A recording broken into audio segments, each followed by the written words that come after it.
ಹುಲಿಕಲ್ ನಟರಾಜ್ ಮಗನಿಗೆ ಕಣ್ಣು ಬರುತ್ತಾ ವಿಜ್ಞಾನ ವಾಸಸ್ ದೈವವಾಣಿ. ಈಗಾಗಲೇ ಅಂದರೆ ಹಿಂದೆಯೇ ತಿಳಿಸಿದ್ದಂತ ರೀತಿಯಲ್ಲಿ ಹುಲಿಕಲ್ ನಟರಾಜ್ಗೆ ರಾಜ ಶ್ರೀನಿವಾಸ ಸನ್ನಿಧಿ ಓಪನ್ ಚಾಲೆಂಜ್. ರಾಜ ಶ್ರೀನಿವಾಸ್ ಸನ್ನಿಧಿ ಈಗ ಪ್ರಸ್ತುತ ದೇವನಹಳ್ಳಿಯಲ್ಲಿ ಅವ್ರದ್ದೇ ಆದ ವೃತ್ತಿ ಮಾಡ್ಕೊಂಡಿದ್ದಾರೆ. ಮೂಲ ಅವರು ವೈಟ್ ಫೀಲ್ಡ್ ಅವರು. ನಿನ್ನೆ ಒಂದ್ಸರಿ ಚರ್ಚೆ ನಡೀತಾ ಇದ್ದಾಗ ನನ್ನ ಮೈ ಮೇಲೆ ಮಹಾಕಾಳಿ ಬರ್ತಾಳೆ, ನನ್ನ ಮೈ ಮೇಲೇನೆ ಇದ್ದಾಳೆ ಅಂತ ಹೇಳಿ ನಮಗೂ ಅವ್ರಿಗೂ ಕೂಡ ಉಪಯುಕ್ತವಾದ ಮಾಹಿತಿಯನ್ನ ಡಿಸ್ಕಷನ್ ಮಾಡಿ ಅದು ಮಾಡ್ತಾ ಇದ್ದ ಹಾಗೇನೆ ನಾನೊಂದು ಪ್ರಶ್ನೆಯನ್ನ ರೈಸ್ ಮಾಡಿದೆ. ನನ್ನ ನಿಜವಾದ ಮಗ ಇದ್ದಾನೆ, ನನಗೊಬ್ಬನೇ ಮಗ ಇರೋದು, ಶರತ್ಗೆ ಕಣ್ ಕಾಣಿಸಲ್ಲ, ನಿಮ್ ತಾಕತ್ತಿದ್ರೆ ನಿಮ್ ದೇವರಿಗೆ ಆ ಮಹಾಕಾಳಿಗೆ ಕಣ್ ಕೊಡಿಸ್ತಾರ? ಕರೆಸು ಇಲ್ಲಿಗೆ ಅವನನ್ನು. ನೀವು ಜೀವನ ಪರ್ಯಂತ ನೀವು ಹೇಳಿದ್ದನ್ನು ನಾವು ಕೇಳ್ಕೊಂಡಿರ್ತೀವಿ ಅಂತ ಹೇಳಿ ನಾವು ಹೇಳಿದ್ವಿ. ಅದಕ್ಕೆ ಅಕ್ಸೆಪ್ಟ್ ಮಾಡಿಕೊಂಡ್ರು. ಎಷ್ಟು ಪ್ರಾಮಾಣಿಕತೆ ಇದೆ ರಾಜ ಶ್ರೀನಿವಾಸ್ ಸನ್ನಿಧಿಯವರಲ್ಲಿ ಅಂದರೆ 4 ಗಂಟೆಗೆ ನಾನು ಬರ್ತೀನಿ, 4 ಗಂಟೆಗೆ ಪಕ್ಕ ಬಂದಿದ್ದಾರೆ. ಇಲ್ಲದ್ರೆ ಎಷ್ಟೋ ಜನ ತಪ್ಪಿಸ್ಕೊಂಡ್ಬಿಟ್ಟಿರೋರು ಅದಾಗಲ್ಲ ಹಾಗೆ ಹೀಗೆ ಅಂತ. ಅವರಲ್ಲಿ ಒಂದು ಕಾನ್ಫಿಡೆನ್ಸ್ ಇದೆ, ನಾನು ಮಾಡೇ ಮಾಡ್ತೀನಿ, ಕಣ್ ಕೊಡಿಸ್ತೀನಿ, ಕಣ್ ಬರಾಗ್ ಮಾಡ್ತೀನಿ. ಕ್ಷಣದಲ್ಲಿ ಕರೆಸು ಅವನನ್ನು. ಸಾಧ್ಯನೇ ಇಲ್ಲ. ಕರೆಸು ಅವನನ್ನು ಇಲ್ಲಿಗೆ. ಸಾಧ್ಯನೇ ಇಲ್ಲ. ಕರೆಸು ಅವನನ್ನು ಇಲ್ಲಿಗೆ. ಏನಾರ ಕಣ್ ಕೊಡಿಸ್ಬಿಟ್ರೆ, ಕರೆಸು ಅವನನ್ನು ಇಲ್ಲಿಗೆ. ಕಣ್ ಬಂದ್ರೆ ನಾನು ಈಗ ಎಲ್ಲರ ಪರವಾಗಿ, ನಮ್ಮ ಕುಟುಂಬದ ಪರವಾಗಿ, ಈ ರಾಜ್ಯದ ದೇಶದ ಎಲ್ಲ ಜನತೆಯ ಪರವಾಗಿ ಮಹಾಕಾಳಿಯನ್ನು ಪ್ರಾರ್ಥಿಸ್ಕೊಳ್ತಾ ಇದ್ದೀನಿ. ನಿಮ್ಮ ಮುಂದೆ ನನ್ನ ಮಗ ಇದ್ದಾನೆ, ಅವನಿಗೆ 2 ಕಣ್ಣುಗಳು ಕಾಣಿಸಲ್ಲ.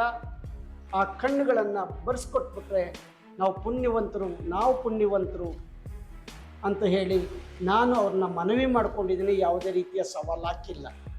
ಈಗ ರಾಜ ಶ್ರೀನಿವಾಸ್ ಸನ್ನಿಧಿಯವರಲ್ಲಿ ಪ್ರಾರ್ಥನೆ ಮಾಡ್ಕೊಳ್ತೀನಿ. ನಿಮಗೆ ಯಾವುದಾದ್ರು ದೇವರು ಬರ್ಬೋದು ಅಥವಾ ಕಾಳಿನೇ ನಿಮ್ಮ ಮೈ ಮೇಲಿರ್ಬೋದು. ನನ್ನ ಮಗನಿಗೆ 2 ಕಣ್ಣು ಕಾಣಿಸಲ್ಲ. ನಿಮಗೆ ನೀವು ಹೇಗೆ ಹೇಳಿದ್ರಿ ಕರ್ಸಿ ಅಂತ ಹೇಳಿದ್ರೆ ನಾವು ಕರ್ಸಿದ್ದೀವಿ. ನಮ್ಮ ಮಗನ್ನ ಇಲ್ಲಿ ಕೂರಿಸಿದ್ದೀನಿ. ದಯವಿಟ್ಟು ಆ ಮನವಿಯನ್ನು ಸ್ವೀಕರಿಸಿ ಅವನಿಗೆ 2 ಕಣ್ಣು ಕೊಡಿಸ್ಬೇಕು ಅಂತ ಹೇಳಿ, ಕೊಡಬೇಕು ಅಂತ ಹೇಳಿ ನಿಮ್ಮಲ್ಲಿ ಪ್ರಾರ್ಥಿಸ್ತೀನಿ. ನಮಸ್ತೆ. ನಿನ್ನೆ ಒಂದಷ್ಟು ಚರ್ಚೆ ಮಾಡಿದಾಗ ಈ ಒಂದು ಟಾಪಿಕ್ ಬಂತು. ಅವ್ರ ಮಗ ಶರತ್ ಅಂತೇಳಿ, ಅವ್ರಿಗೆ 2 ಕಣ್ಣು ಕಾಣಿಸ್ತಾ ಇಲ್ಲ ಅಂತೇಳಿ. ಸರ್, ಯಾವಾಗಿಂದ ಕಾಣಿಸ್ತಾ ಇಲ್ಲ ಅನ್ನೋದು ಒಂಚೂರು ಹೇಳ್ತೀರಾ? ಇದನ್ನೆಲ್ಲ ಅವನಿಗೆ ಕೇಳ್ಬಿಟ್ರೆ ಅವ್ರನ್ನೇ ಕೇಳ್ಬಿಡ. ಧಾರಾಳವಾಗಿ ಈಗ ಅವರಿಬ್ಬರಿಗೆ ಚರ್ಚೆ ಕೊಡ್ತೀವಿ. ನಾನು ಮೌನಕ್ಕೆ ಶರಣಾಗ್ತೀನಿ.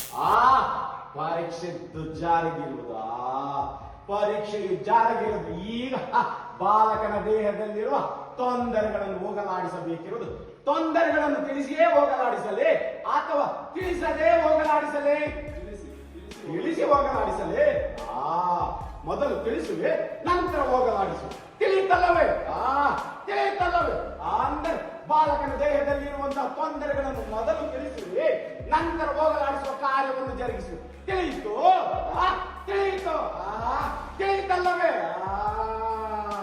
ಬಾಲಕನ ದೇಹದಲ್ಲಿರುವ ತೊಂದರೆಗಳೇನೆಂದರೆ ಬಾಲಕನಿಗೆ ಅರಿವಿಲ್ಲದೆ, ತಿಳಿದುಕೊಳ್ಳಿ, ಬಾಲಕನಿಗೆ ಅರಿವಿಲ್ಲದೆ ಅಂದ್ರೆ ಯಾವ ತೊಂದರೆಗಳು ಬಾಲಕನ ದೇಹವನ್ನು ಒಕ್ಕಿರುವವೆಂದು ಬಾಲಕನಿಗೆ ಅರಿವಿಲ್ಲದೆ ಒಕ್ಕಿರುವುದು. ಏಕೆಂದರೆ ಅರಿವಿದ್ದರೆ ಒಕ್ಕುವುದಕ್ಕೆ ಬಾಲಕನು ಬಿಡುವುದಿಲ್ಲವೆಂದು ಆ ಅರಿವಿಲ್ಲದೆ ಬಾಲಕನ ದೇಹವನ್ನು ತೊಂದರೆಗಳು ಒಕ್ಕಿ ಬಿಟ್ಟಿರುವ ತೊಂದರೆಗಳೇನೆಂದು ತಿಳಿಸಿಕೊಡುವ. ತಿಳಿಸಿದ ನಂತರ ತೊಂದರೆಗಳನ್ನು ಹೋಗಲಾಡಿಸು. ತಿಳಿತಲ್ಲವೇ?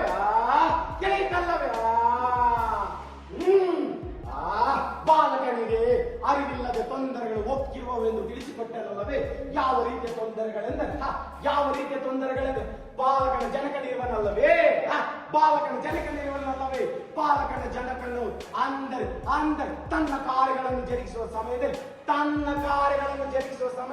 ತನಗೇ ಅರಿವಿಲ್ಲದೆ ಬಾಲಕನ ಜನಕನಿಗೆ ಅರಿವಿಲ್ಲದೆ ಬಾಲಕನ ಜನಕನ ದೇಹವನ್ನು ಒಕ್ಕಿದಂತಹ ಹಲವಾರು ದುಷ್ಟ ಶಕ್ತಿಗಳು, ತಿಳಿದುಕೊಳ್ಳಿ, ದುಷ್ಟ ಶಕ್ತಿಗಳು ನಂತರ ಬಾಲಕನ ಜನಕನಿಂದ ದುಷ್ಟ ಶಕ್ತಿಗಳ ಹೊರತು ಬಾಲಕನ ದೇಹದಲ್ಲಿರುವ ತೊಂದರೆಯಿಂದಲ್ಲ. ತಿಳಿಸಿಕೊಟ್ಟಾಗಿರುವುದಲ್ಲವೇ? ಯಾವ ಕಾರಣದಿಂದ ಬಾಲಕನು ಅಂದರೆ ದೃಷ್ಟಿಹೀನನಾಗಿರುವನೆಂಬುದನ್ನು ತಿಳಿಸಿಕೊಟ್ಟಾಗಿರುವುದಲ್ಲವೇ? ಅಂದರೆ ತಿಳಿಸುವ ಸಮಯದಲ್ಲಿ ಜನಕನ ದೇಹದಿಂದ ಬಾಲಕನಿಗೆ ಒಕ್ಕಿದವರೆಂದು ತಿಳಿಸಿಕೊಟ್ಟನಲ್ಲವೇ, ಜನಕನಿಗೆ ನೀಡಬಹುದಿತ್ತಲ್ಲವೇ? ವೈದ್ಯಕೀಯ ಲೋಕವೇ ಬೆರಗಾಗುವಂತಹ ಒಂದು ಮಹಾ ಸವಾಲ್ ಈಗ ರಾಜ್ಯದಲ್ಲಿ ಸಂಚಲನ ಸೃಷ್ಟಿಸಿದೆ. ಇವರ ಮೈ ಮೇಲೆ ಮಹಾಕಾಳಿ ಬರುತ್ತಾಳೆ ಎಂಬುದು ಅವರ ನಂಬಿಕೆ. ಇದೀಗ ಈ ಮಹಾಕಾಳಿಯ ದೈವವಾಣಿಯಂತೆ ಹುಲಿಕಲ್ ನಟರಾಜ್ ಅವರಿಗೆ ಒಂದು ಮುಕ್ತ ಸವಾಲು ಹಾಕಲಾಗಿದೆ. ನಿಮ್ಮ ಮಗ ಶರತ್ ಅವರ ಕಣ್ಣಿನ ದೃಷ್ಟಿಯನ್ನು ನಾನು ವಾಪಸ್ ತಂದು ಕೊಡುತ್ತೇನೆ.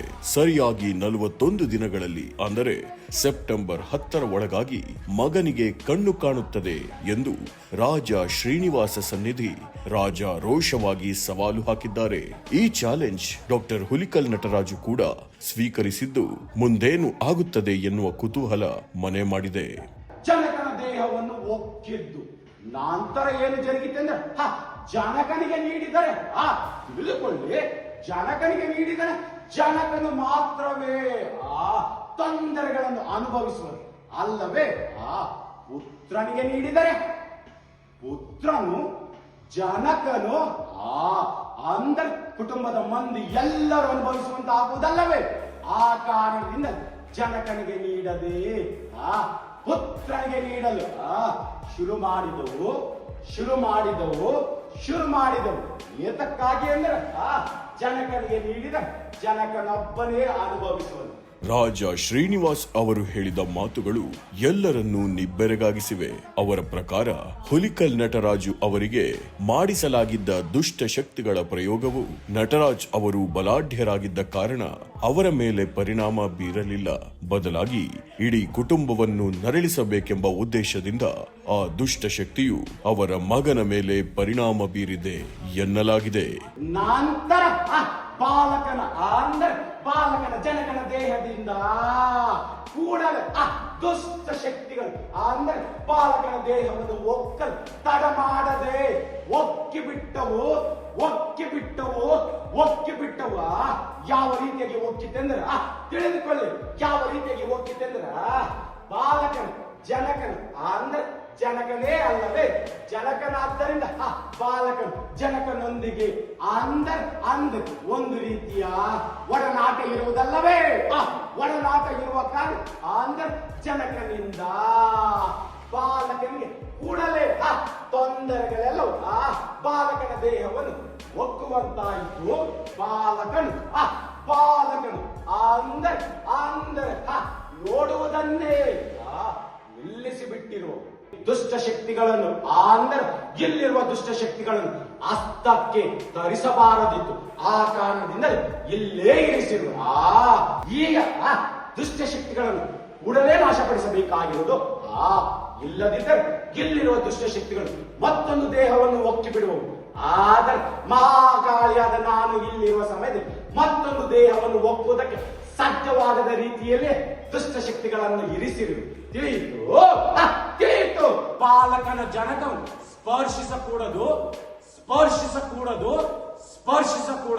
ಸ್ಪರ್ಶಿಸಿದರೆ ಕಾರ್ಯ ಅಪೂರ್ಣವಾಗಿ ಬಿಡುವುದು. ತಿಳಿಯಿತು, ಕಾರ್ಯ ಅಪೂರ್ಣವಾಗಿ ಬಿಡುವುದು. ಈ ಸವಾಲು ಗೆಲ್ಲಬೇಕಾದರೆ ಒಂದು ಕಠಿಣ ಷರತ್ತನ್ನು ಕೂಡ ಹಾಕಲಾಗಿದೆ. ಅದೇನೆಂದರೆ ಈ 41 ದಿನಗಳ ಕಾಲ ಹುಲಿಕಲ್ ನಟರಾಜ್ ಅವರು ತಮ್ಮ ಮಗನನ್ನು ಸ್ಪರ್ಶ ಮಾಡುವಂತಿಲ್ಲ ಮತ್ತು ಅವನ ಜೊತೆಯಲ್ಲಿ ಇರುವಂತಿಲ್ಲ. ಈ ದೈವವಾಣಿಯ ಷರತ್ತಿಗೆ ಒಪ್ಪಿ ಇದೀಗ ಮಗನನ್ನು ತನ್ನ ಬೆಂಗಳೂರಿನ ನಿವಾಸಕ್ಕೆ ಕಳುಹಿಸಿಕೊಡಲಾಗಿದೆ. ಏಕೆಂದರೆ ಕಾರ್ಯವನ್ನು ಜರುಗಿಸಿ ಕಾರ್ಯವು ಫಲ ನೀಡುವುದಕ್ಕೆ ಸಿದ್ಧವಾಗಿ ಬಿಟ್ಟಿರುವ ಕಾರಣ ಬಾಲಕನ ಜನಕನಾದ ನೀನು ಬಾಲಕನನ್ನು ಒಂದು ಕಾಲದ ಸಮಯವನ್ನು ಸ್ಪರ್ಶಿಸಲೇ ಕೂಡದು. ಬಾಲಕ ಇನ್ನು 11ನೇ ದಿನಕ್ಕೆ ಸ್ವತಃ ರಾಜ ಶ್ರೀನಿವಾಸ ಸನ್ನಿಧಿಯವರೇ ಆಸ್ಪತ್ರೆಗೆ ಭೇಟಿ ನೀಡಲಿದ್ದಾರಂತೆ. ವೈದ್ಯರು ಬೇಕಾದರೆ ಆಪರೇಷನ್ ಮಾಡಲಿ, ಏನೇ ಪರೀಕ್ಷೆ ಮಾಡಲಿ, ಆದರೆ ಮಹಾಕಾಳಿಯ ಆಶೀರ್ವಾದದಿಂದ ಕಣ್ಣು ಬಂದೇ ಬರುತ್ತದೆ ಎಂದು ಅವರು ಸವಾಲು ಹಾಕಿದ್ದಾರೆ. ಬಾಲಕನಿಗೆ ದೃಷ್ಟಿಯನ್ನು ಮರಳಿಸುವ ಕಾರ್ಯವನ್ನು ಜರುಗಿಸಿ ಆಗಿರುವುದು. ಆದ ಕಾರಣ ತಿಳಿದುಕೊಳ್ಳಿ, ದೃಷ್ಟಿಯನ್ನು ಮರಳಿಸುವ ಕಾರ್ಯವನ್ನು ಜರುಗಿಸಿ ಆಗಿರುವುದು. ಆದ ಕಾರಣ ಬಾಲಕನು ಅಂದರೆ ಕೂಡಲೇ ತನ್ನ ಕಣ್ಣುಗಳನ್ನು ತೆರೆಯಕೂಡದು. ಬಾಲಕನೇ ಕಣ್ಣುಗಳನ್ನು ತೆರೆಯಕೂಡದು. ಹಾಗೆಯೇ ಇರು ಬಾಲಕ. ತಿಳಿಯಿತು. ಏಕೆಂದರೆ ಕಾರ್ಯವನ್ನು ಜರುಗಿಸುವ ಕಾರಣ ಅಂದರೆ ಅಂದರೆ ಅಂದರೆ ಅಂದರೆ ಅಂದರೆ ಅಂದರೆ ಮಾತೆ ಮಹಾಕಾಳಿ ಕಾರ್ಯವನ್ನು ಜರುಗಿಸಿರುವರಲ್ಲವೇ, ಆ ಕಾರ್ಯವು ಅಂದರೆ ಅಂದರೆ ಕೊಂಚ ಸಮಯವನ್ನು ತೆಗೆದುಕೊಂಡು ಆ ಕಾರ್ಯವು ಕೂಡಲೇ ಕೂಡಲೇ ಕೂಡಲೇ ಪೂರ್ಣಗೊಳಿಬಿಡುವುದು ಪೂರ್ಣಗೊಳಿಬಿಡುವುದು ಪೂರ್ಣಗೊಳಿಬಿಡುವುದು ಪೂರ್ಣಗೊಳಿಬಿಡುವುದು ಪೂರ್ಣಗೊಳಿಬಿಡುವುದು ಪೂರ್ಣಗೊಳಿಬಿಡುವುದು ಪೂರ್ಣಗೊಳಿಬಿಡುವುದು ಪೂರ್ಣಗೊಳಿಬಿಡುವುದು ಪೂರ್ಣಗೊಳಿಬಿಡುವುದು ಪೂರ್ಣಗೊಳಿಬಿಡುವುದು ಪೂರ್ಣಗೊಳಿಬಿಡುವುದು ಪೂರ್ಣಗೊಳಿಬಿಡುವುದು ಪೂರ್ಣಗೊಳಿಬಿಡುವುದಾ.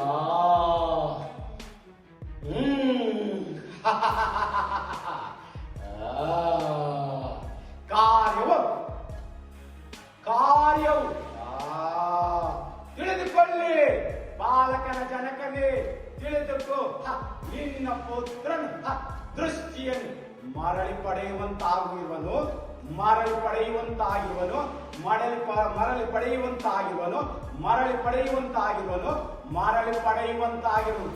ಈಗಾಗಲೇ ಸರ್ ಹೇಳ್ದಂಗೆ ಅವ್ರ ಮಗನಿಗೆ ಕಣ್ ತರಿಸೋವಂಥ ಕಾರ್ಯನ ನನ್ನ ದೇಹದಲ್ಲಿರೋಂಥ ಮಾತೆ ಮಹಾಕಾಳಿ ಇವತ್ತು ಹಲವಾರು ರೀತಿಯಲ್ಲಿ ದೇವ್ರ ರೀತಿಯಲ್ಲಿ ಏನು ಕಾರ್ಯಗಳು ಮಾಡಬೇಕಿತ್ತು ಎಲ್ಲ ಕಾರ್ಯಗಳನ್ನ ಮುಗಿಸಿ ಕಾರ್ಯಗಳು ಮುಗಿದ ನಂತರ ಯಾವ ರೀತಿಯಾಗಿ ಒಂದು ಕಾಲದ ಸಮಯ ಅಂದರೆ ದೇವರುಗಳ ರೀತಿಯಲ್ಲಿ ಒಂದು ಕಾಲದ ಸಮಯದವರೆಗೂ ಅವ್ರಿಗೆ ಕೆಲವೊಂದು ಸೂಚನೆಗಳು ಕೊಟ್ಟಿದ್ದೀವಿ. ಆ ಸೂಚನೆಗಳಂತೆ ಅವ್ರು ಪಾಲಿಸ್ತಾರೆ.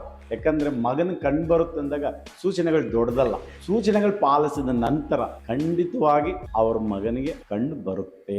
ಅದರಲ್ಲಿ ಯಾವುದೇ ತರಹ ಬರಲ್ಲ ಅನ್ನೋದೇ ಇಲ್ಲ, ಬಂದೇ ಬರ್ತದೆ.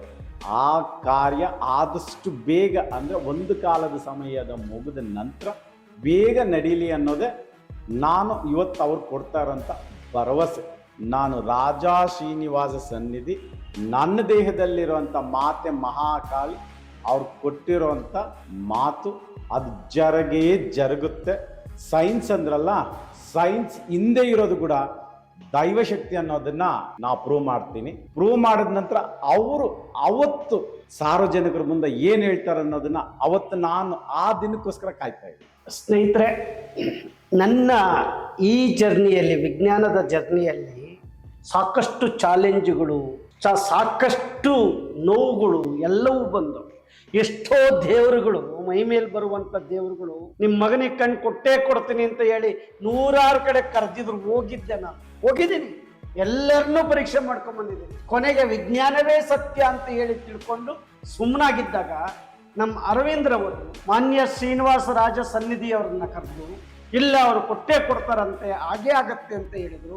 ಕೊನೆಯದಾಗಿ ಇದು ಒಂದು ಕಲ್ಲು ಬೀಸೋಣ, ಹಣ್ಣು ಸಿಗ್ಬೋದೇನೋ ಗೊತ್ತಿಲ್ಲ, ಮನುಷ್ಯನಿಗೆ ಭರವಸೆ ಇದೆ, ಆಗ್ಬೋದೇನೋ ಅಂತ ಹೇಳಿ ನೋಡೋಣ ಅಂತ ಹೇಳಿ ಅವ್ರನ್ನ ನಾವಿಲ್ಲಿ ಕರೆದ್ವಿ. ಅವರು ಹೇಳಿದ 41 ದಿನಕ್ಕೆ ಸರಿಯಾಗಿ ಕಣ್ಣು ಬರುತ್ತೆ ಅಂತ ಹೇಳಿದ್ದಾರೆ. ಆ ಕಣ್ಣು ಬಂದರೆ ನನಗಿಂತ ಖುಷಿ ಪಡೋರು ಇನ್ಯಾರೂ ಇಲ್ವೇನೋ. ಖಂಡಿತ ಆಗ ನಾನು ಅಸ್ತಿತ್ವವನ್ನು ರೂಪಿಸ್ಕೊಳ್ಳಿಕ್ಕೆ ಸಾಧ್ಯ ಆಗುತ್ತೆ. ಖಂಡಿತ ಇದನ್ನು ಕಾದು ನೋಡೋಣ ಅರವಿಂದ್. ಇದು ನಿಮಗೂ ಕುತೂಹಲ ಇದೆ? ಎಸ್, ನನ್ನ ಮಗ ಚಿಕ್ಕದ್ರಿಂದ ತಮಿಳ್ನಾಡು ಮದ್ರಾಸ್ಗೆ ಹೋಗಿ, ಆಮೇಲೆ ಎಲ್ಲ ಜೋಶಿಯಿಂದ ಹಿಡಿದು ಎಲ್ಲ ಡಾಕ್ಟರ್ಗಳನ್ನು, ನೇತ್ರ ತಜ್ಞರನ್ನು, ಪ್ರತಿಯೊಬ್ಬರನ್ನೂ ಎಲ್ಲ ಚೆಕ್ ಮಾಡಿ, ದೇವರು ದಿಂಡ್ರುಗಳನ್ನ ಚೆಕ್ ಮಾಡಿ, ಕೊನೆಗೆ ವಾಮಾಚಾರ ಮಾಟ ಮಂತ್ರ ಈಗ ಜನ ಹೇಳ್ತಾರೆ ಅದನ್ನು ನೋಡ್ತಾ ಇದ್ದೆ. ಕೊನೆಗೆ ನನಗೆ ಕಂಡಿದ್ದು ಶೂನ್ಯ ಒಂದೇ, ವಿಜ್ಞಾನ. ಅದಾಗಿದೆ, ಅದಕ್ಕೆ ಅಕ್ಸೆಪ್ಟ್ ಮಾಡ್ಕೋಬೇಕು.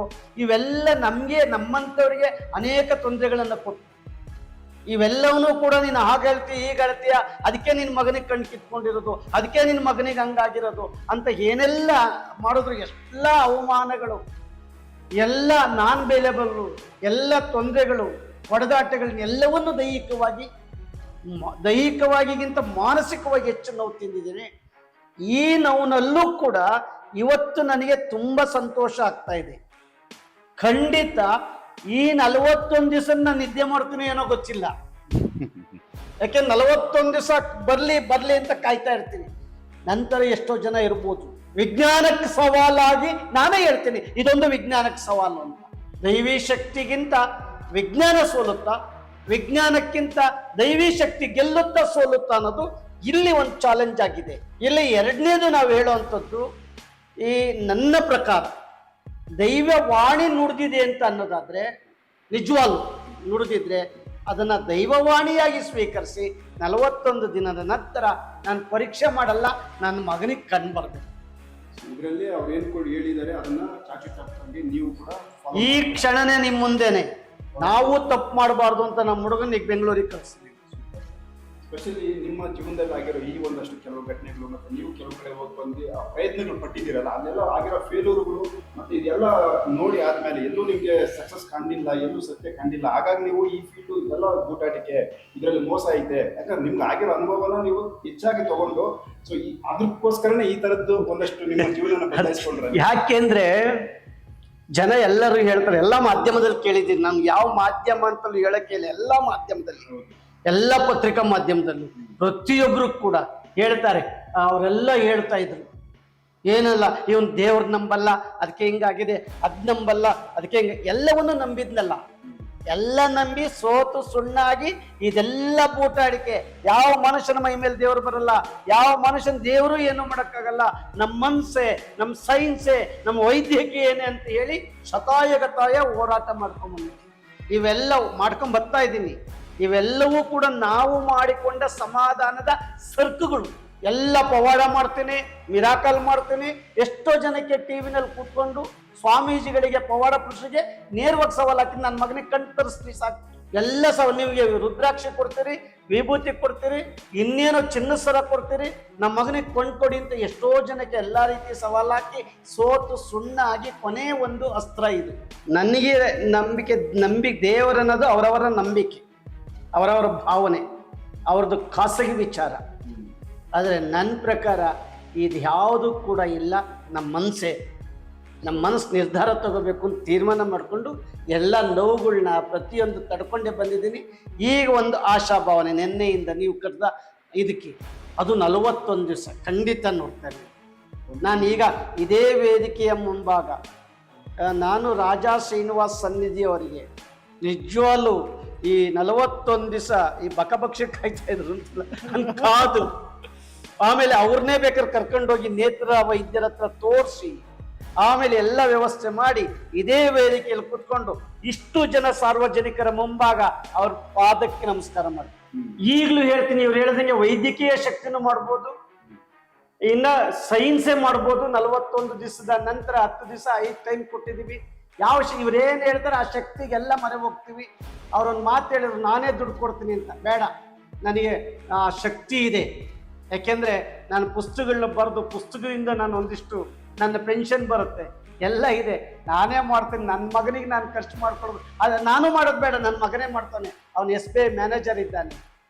ಇವತ್ತು SBI ಅವನಿಗೆ ಕಣ್ಣು ಬಂದರೆ, ಇವತ್ತು ಒಂದು ಕರ್ನಾಟಕ, ಒಂದು ದೇಶ, 5 ದೇಶ ಸುತ್ತಾ ಇದ್ದ ಕಣ್ಣು ಇಲ್ದಲೆ ಕಣ್ಣು ಬಂದರೆ ಇಡೀ ಪ್ರಪಂಚ ಸುತ್ತಾನೆ, ಅಷ್ಟು ನಾಲೆಡ್ಜ್ ಇದೆ ಅವನಿಗೆ. ಸರ್, ವಿಜ್ಞಾನ ಸೈನ್ಸ್ ಅಂತ ಏನು ಹೇಳ್ತಾರೆ ಅಂದರೆ, ಸೈನ್ಸಿಗೆ ಕೂಡ ಏನಿವತ್ತು ನಾವು ಮಾನವರಾಗಿದ್ಕೊಂಡು ಸೈನ್ಸಲ್ಲಿ ಈಗಾಗುತ್ತೆ ಆಗಾಗುತ್ತೆ ಅಂದ್ಕೊತೀವಲ್ಲ, ಆದ್ರೆ ಹಿಂದೆ ಕೂಡ ದೈವಶಕ್ತಿ ಇದೆ ಅನ್ನೋದನ್ನು ನಾನು ಸಾಬೀತುಪಡಿಸ್ತೀನಿ. ಎಲ್ಲಾದ್ರ ಹಿಂದೆ ದೈವಶಕ್ತಿ ಇದೆ. ಆ ದೈವಶಕ್ತಿ ಇಲ್ಲ ಅಂದರೆ ಏನು ಸಹ ನಡೆಯಲ್ಲ ಅನ್ನೋದು ನಾನು ಪ್ರೂವ್ ಮಾಡೋದಕ್ಕೆ ನಾನು ಸಿದ್ಧ ಇದ್ದೀನಿ. ಆ ಕಾರ್ಯ ಮಾಡಿದ್ದೀನಿ, ಪ್ರೂವ್ ಮಾಡೇ ಮಾಡ್ತೀನಿ. ನಂತರ ಜನರ ಮುಂದೆ ಇವತ್ತು ಯಾವ ರೀತಿ ನಾವು ಮಾತಾಡ್ತಾ ಇದ್ದೀವಿ ಎಲ್ಲರೂ ಕೂತು, ಅದೇ ಥರ ಕಾರ್ಯ ಸಕ್ಸಸ್ ಆದಮೇಲೆ ಕೂಡ ಇದೇ ಥರ ಮಾತಾಡ್ತೀವಿ. ಈಗ ಆಡೋವಂಥ ಮಾತುಗಳು ಆಗ ಇನ್ನೊಂದು ರೀತಿಯಲ್ಲಿರುತ್ತೆ, ಅದನ್ನು ಎಲ್ಲರೂ ನೋಡ್ಬೋದು. ಸ್ನೇಹಿತರೆ, ದೈವಶಕ್ತಿ ಅವರವರ ನಂಬಿಕೆ. ಈಗ ಅದೇ ದೈವ ಶಕ್ತಿ ಬಂದು ಹೇಳ್ತಾ ಇದೆ, ಮಗನಿಗೆ ಕಣ್ಣು ಕೊಡ್ತೀನಿ ಅಂತ. ಕಣ್ಣು ಕೊಟ್ಟರೆ ನಿಜವಾಗ್ಲೂ ಇಡೀ ಜಗತ್ತೇ ದೈವದ ಕಡೆಗೆ ವಾಲಿಕ್ಕೆ, ವಿಜ್ಞಾನಕ್ಕಿಂತಲೂ ವೈದ್ಯಕೀಯಕ್ಕಿಂತಲೂ ದೈವಶಕ್ತಿನೇ ಮೇಲು ಅನ್ನೋದನ್ನು ಅಕ್ಸೆಪ್ಟ್ ಮಾಡ್ಕೊಳ್ತೀವಿ. ಇಡೀ ಕುಟುಂಬ ಅಲ್ಲ, ಜಗತ್ತೇ ಅಕ್ಸೆಪ್ಟ್ ಮಾಡ್ಕೊಳುತ್ತೆ. ನಮಸ್ಕಾರ. ಇದರ ಬಗ್ಗೆ ನಿಮ್ಮ ಅಭಿಪ್ರಾಯವೇನು? 41 ದಿನಗಳಲ್ಲಿ ಈ ಪವಾಡ ನಡೆಯುತ್ತಾ, ವಿಜ್ಞಾನ ಗೆಲ್ಲುತ್ತಾ ಅಥವಾ ನಂಬಿಕೆ ಗೆಲ್ಲುತ್ತಾ? ನಿಮ್ಮ ಅನಿಸಿಕೆಗಳನ್ನು ತಪ್ಪದೆ ಕಾಮೆಂಟ್ ಮಾಡಿ. ಬಾಲಕನಿಗೆ ದೃಷ್ಟಿಯನ್ನು ಮರಳಿಸುವ ಕಾರ್ಯವನ್ನು ಜರುಗಿಸಿ ಆಗಿರುವುದು